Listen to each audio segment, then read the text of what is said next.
Okay, I don't know if any of the audio settings are right on this. I haven't touched my mic or any of this in weeks, but let's just full send. Hey, let's talk.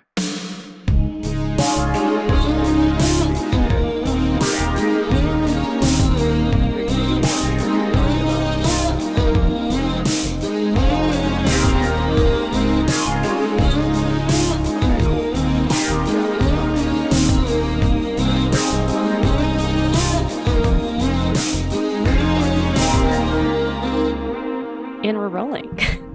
Hey guys, welcome back to Collective Sound with Isabel Pacey. This is episode 3. If you haven't heard the first 2 episodes, feel free to go back and listen to them, or don't. Honestly, I can't make you do anything. So, we're back. I haven't recorded in like 2 months. Once these finally come back, it's going to be a little weird because I talk about things that are going on and those things happened so long ago. But I recorded this and then I kept putting it off, and I just can't figure out a good and appropriate time to release it. But it's going to come eventually. So in the meantime, I'm just going to keep recording episodes. So I did have a couple different things planned for episode 3 and moving forward, but logistically I'm just trying to figure it out with Corona still happening and cases increasing and all of that. So I do have exciting guests planned and booked for the future. I just have to figure out logistics. So in the meantime, I thought I'd tell another story. This is another, last week I told, if you didn't listen last week, or last episode, I told the story of when I met Ed Sheeran dressed up as a ketchup bottle.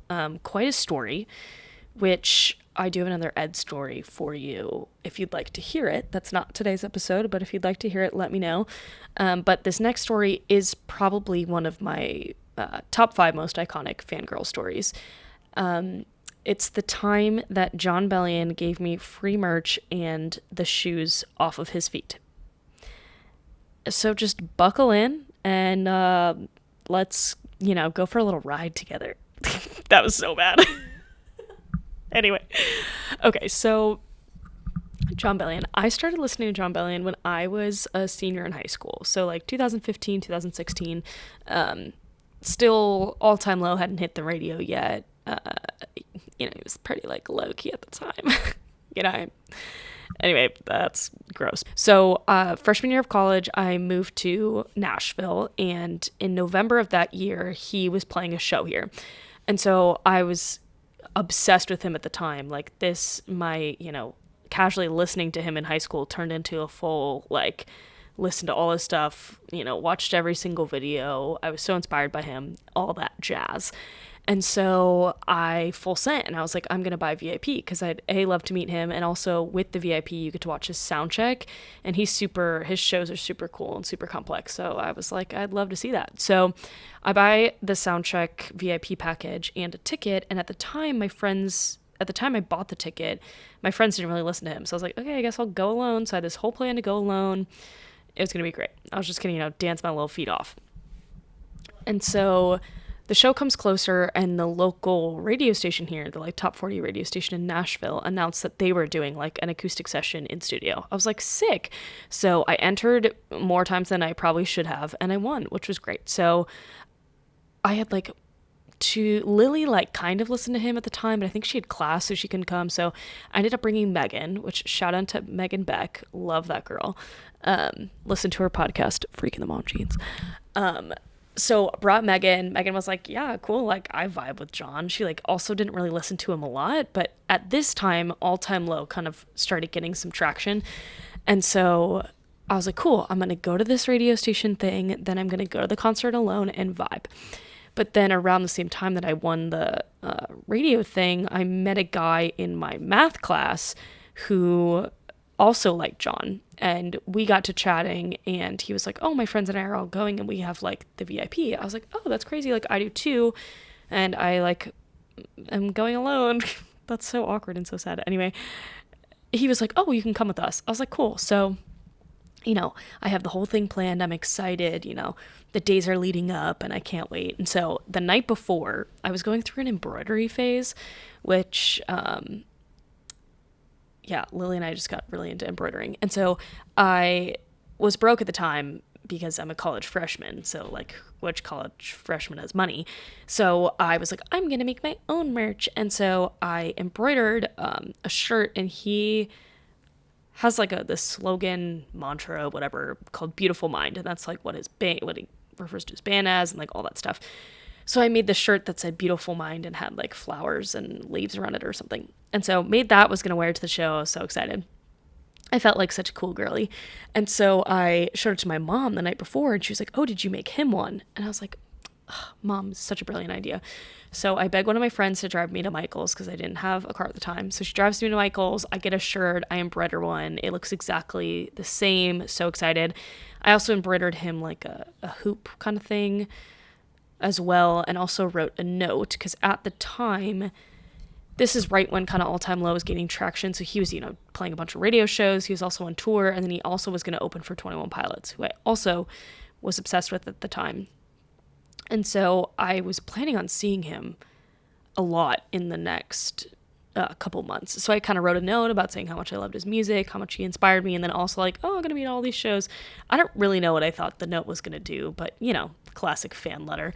Didn't expect him really to read it either, but, doesn't hurt trying.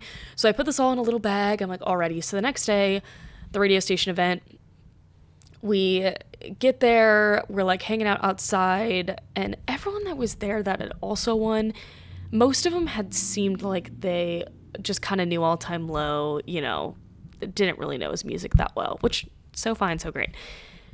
And so I had my Beautiful Mind shirt on, and some girls were asking about it, and they like realized I was a big fan, blah, blah, blah. So we get into this little lounge. We all sit down. There's probably like 5 or 6 benches, maybe 20 people tops, 25. So we're all sitting around, and the radio DJ comes to the front. He's like, hey guys, like, who's excited? Whatever. And everyone was like, yeah, whatever. And people are not very enthusiastic. I don't know why, but not that wow, that sounded really bad. Not that they weren't excited to see John, but it was an awkward, it felt like he was hyping up a crowd of 1,000 and there was only 20 of us in there. But anyway, he's like, oh, so like, who's the biggest John fan out there? And no one said anything. And then the girls in the front row turned around and like pointed at me, and they're like, oh, she is. And I was like, ha ha. So I like felt so uncomfortable, and I was like, I mean, sure.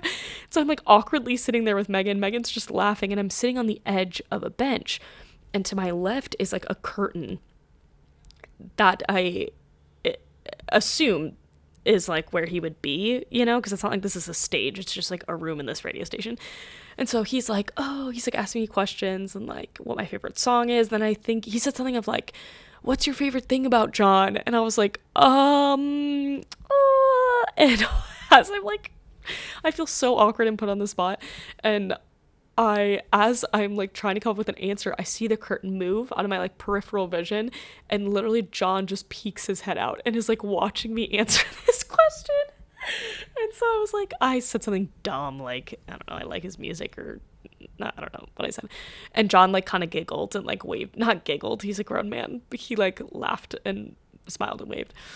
And so that was extremely awkward and uncomfortable. So then, John comes out, he like plays a couple songs, and everyone that was there was like kind of awkward and didn't really do anything. So I was like kind of mouthing the words, like whatever. So John like pointed to me. I was like, wow, homie, love this guy. And so we listened to a couple songs. I think he answered some questions. They did like a simple interview. And so then they like line us up to meet him. So John kind of leaves, they line us up. And then we were like the second group, I think, because I had to get back to the radio station thing was running late, and I had to get back to the venue to check in for VIP. So we go like second. These girls meet us in front of them. They seemed great. They were big fans. They chatted with him for a while. So they leave, and then Megan and I walk up, and he like gave us hugs and introduced himself. So sweet. And then he saw my shirt. He was like, oh, that's really cool. I was like, thanks so much. Like, I'm, I made some joke of like, I'm just a broke college kid who like can't afford merch, so here I am making my own or something like that. And I was like, oh, I actually like made you one too. He's like, oh my gosh, thank you so much. And then he goes, yeah, but don't worry, we'll hook you up. I said, what? He goes, you're coming to the show tonight, right? And I was like, yeah, I actually like have VIP, so I'll see you soon. He goes, oh, okay, don't worry, we'll hook you up. I said, okay. And I was like, that was weird. So then he turns to Megan, talks to her for like a minute, and we take a picture and leave. He's like, okay, like see you soon. And I was like, yeah, for sure. So we leave, and Megan and I both were like, what? Like, what is that? I'll hook you up. What does that mean? And she's like, well, you have to say something. And I said, I mean, sure, but that might be awkward. He might just be saying that to like be nice. I don't know. So she drops me off at the venue. I meet up with this group of guys that I don't really know. One of them I had math class with. So don't really know them, but we're like waiting in line for VIP, chatting, like getting to know each other. So they check us in, we go into the venue, and as they let you into the venue, he's already sound checking. So it's cool. You kind of get to watch the whole process, that whole type of thing. So we do that. He does a Q&A, which I'm pretty sure I asked him a question, and it was so dumb. I like don't remember what it was, but I know it was dumb. So that happened, and then how it worked is we watched the sound checks. We're all kind of on the barricade, like just hanging. And then in the back of the venue was like a backdrop set up to meet him, and then you would meet him and then go back by the barricade, and then once we were all set, they were going to let everyone else in. And so my friends and I said we should try to meet him first, because then we can be the first back to the like stage, and then we can be on the barricade. So a couple people were ahead of us, and then a couple of my friends who I had just met that night were in front of me too. So right before me was my friend Joe. And so Joe goes up, he's talking to John for a while, and then like leaves. So then I walk up to John, and I was like, hey, and he was like, hey, like, so good to see you again, like, whatever. And in my mind, I'm like, all I could think about is when he said, like, oh, we'll hook you up, but I didn't want to bring it up because that felt weird and awkward, and so I just didn't say anything. And so we take a picture, we're chatting, he's like, oh, we read your note in the car on the way here, and like it was so sweet, and the whole band read it, and we were so appreciative, like blah blah blah. And I was just in shock because I didn't actually think he'd read it, and I was like, that means so much to me, thank you. And so I'm ready to like kind of walk away from the meet and greet and go back towards the barricade, and he kind of starts following me, and I was like, what is going on? And kind of has his not arm like around me, but kind of like near me. I was like, what is going on?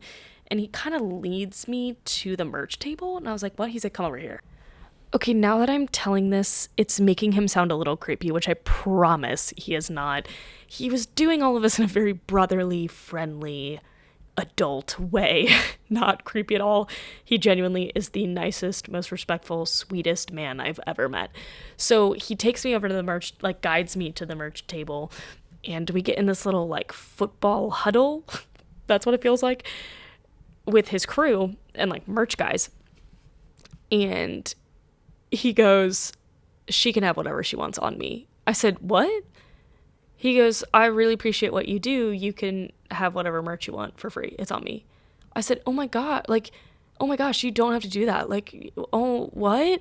And he just like smiled and walked away. And I was in shock. And all the merch guys were so sweet and were laughing, and laughing in like a sweet, like, oh, that's really sweet kind of way.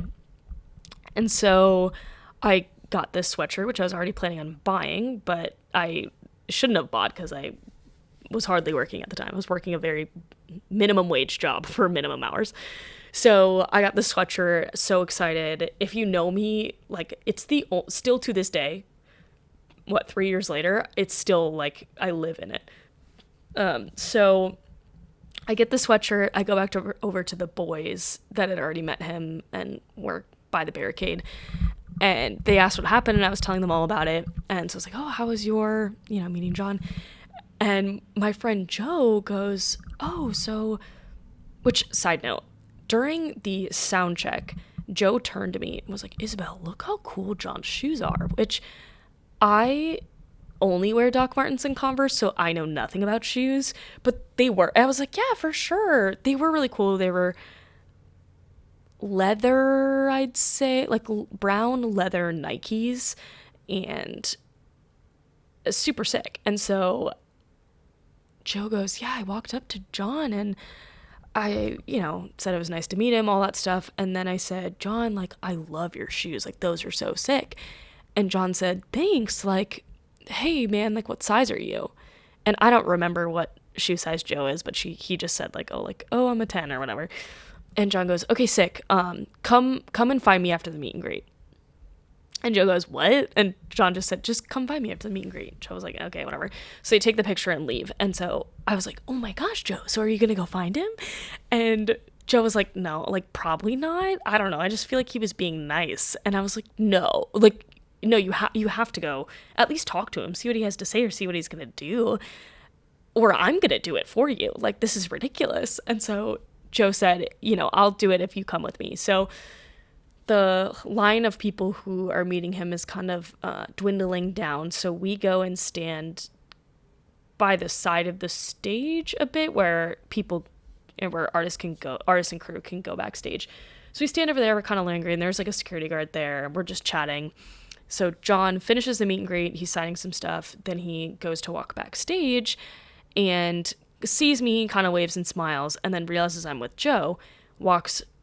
He starts to walk straight up to us. We're like, oh my gosh, what's going on? So he walks straight up to us and stands in front of us. I was like, hey guys. We're like, hey. And he just takes his shoes off. No joke. Yes, you heard correctly.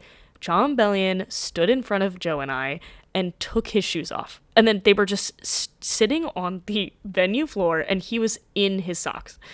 And we said, what? And he goes, yeah, man, you can have them. We said, what?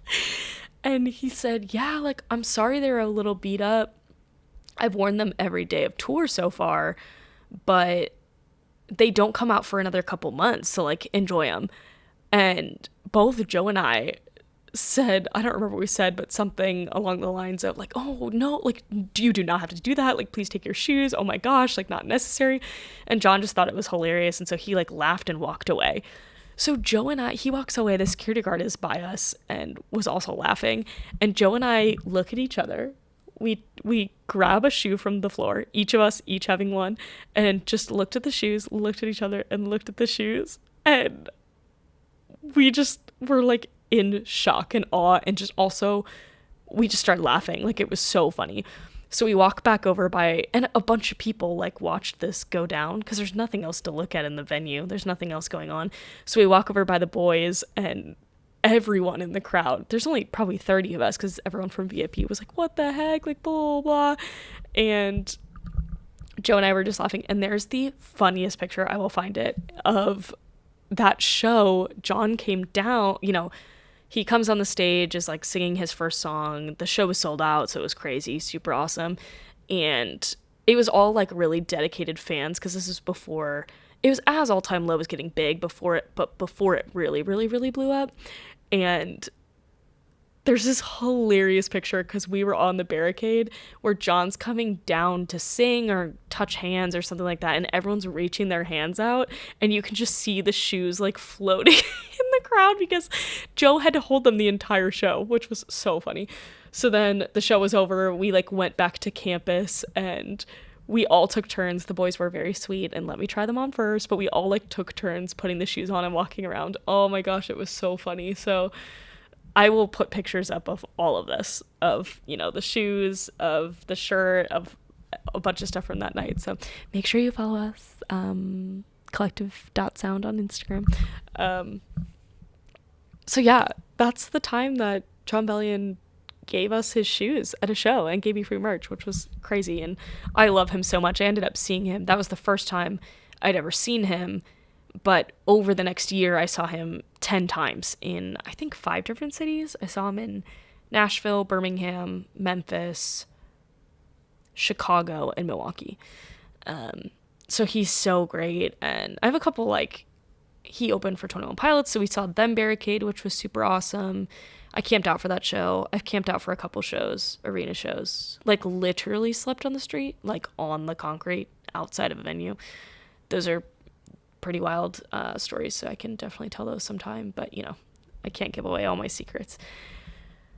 But I love John Bellion, and he's so great and so gracious and so sweet, and I've met him a couple times since, and he's always so nice, and he's so about his fans and doesn't really care about anything else except, like, the fans and the music. He doesn't care about success and all of that jazz. So Love him. Big shouts to John Bellion.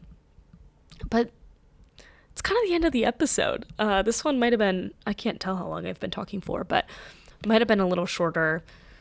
So, thanks for tuning in. Please give me feedback and constructive criticism. I'd really appreciate it. And also, if you know me and there's a story that you've heard before, or a story you've listened to me mention that you want me to tell, let me know, because I'd love to tell it. And I often forget a lot of my stories. My friends will bring them up, be like, oh, remember that one time? I'm like, oh, totally forgot that happened. So yeah, thanks for listening. I really appreciate it. And that's it. Another side note, which this is just going to be me manifesting my dreams. So obviously Corona is happening and we're all stuck in our homes. And so I, moved out of my old house, which I talked about on the last episode. And so we didn't have a house for like two-ish weeks. And so we were all kind of couch surfing. We stayed at Andrew's house, which shout out to Andrew for letting us steal your house. But also Andrew has been like my biggest cheerleader to starting this podcast. So love that boy. He deserves a shout out. Anyway, so I ended up going home. So when I was home, I didn't have much to do except hang out with my parents, which also love my parents. Shout out to my parents if they listen to this. I doubt no, they will listen. So I love you guys if you've listened this far and haven't made fun of me yet. Anyway, when I was home, I got really,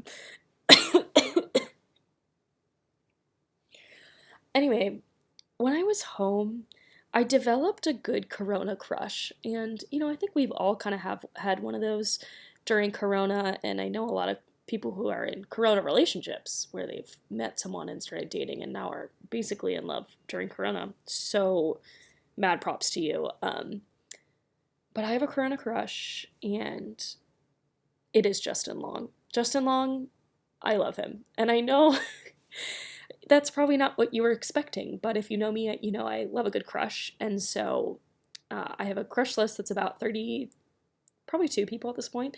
So Justin Long really came into the list as number probably 27, and over the last 3 weeks has moved up to spot number 5, kicking Joe Jonas out of the top 5, which is really saying something. So congrats to you, Justin Long. But he has a podcast, not sponsored, but he has a podcast called Life is Short, and it's so good, you should listen. But I've been listening to it a lot over the last 2 weeks, and it genuinely is so good and super interesting, and that has kind of inspired me to jump back on recording my podcast because I've been putting it off for a couple months. So super long story short, my dream is to have Justin Long as a guest on my podcast, which doesn't really make sense because he has nothing to do with music, which is kind of a lot of what this podcast is going to be around. But I also want to get into, talking about different forms of art.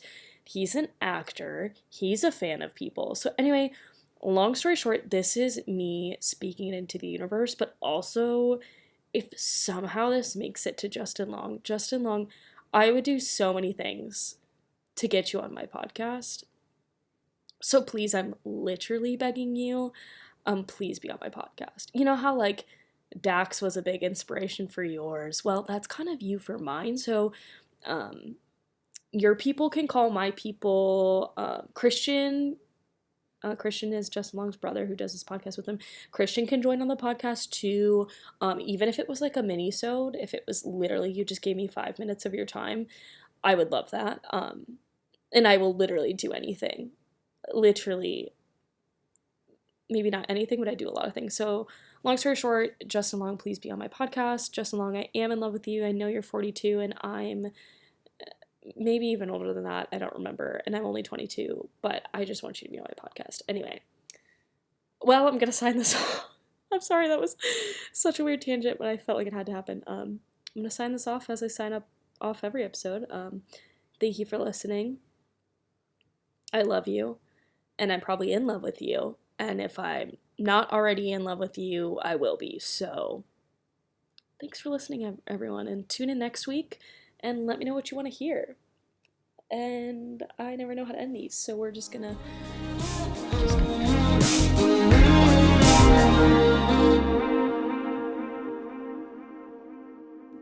Justin Long. If you're listening to this, please come on Isabel's podcast because she has talked about nothing else for the last month.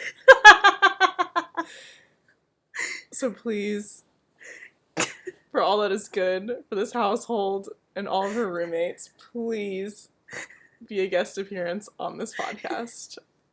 Thanks. Also, I loved your work in Herbie Fully Loaded. I think that was my first experience with you. Great movie. Really, your talent really shone through in that.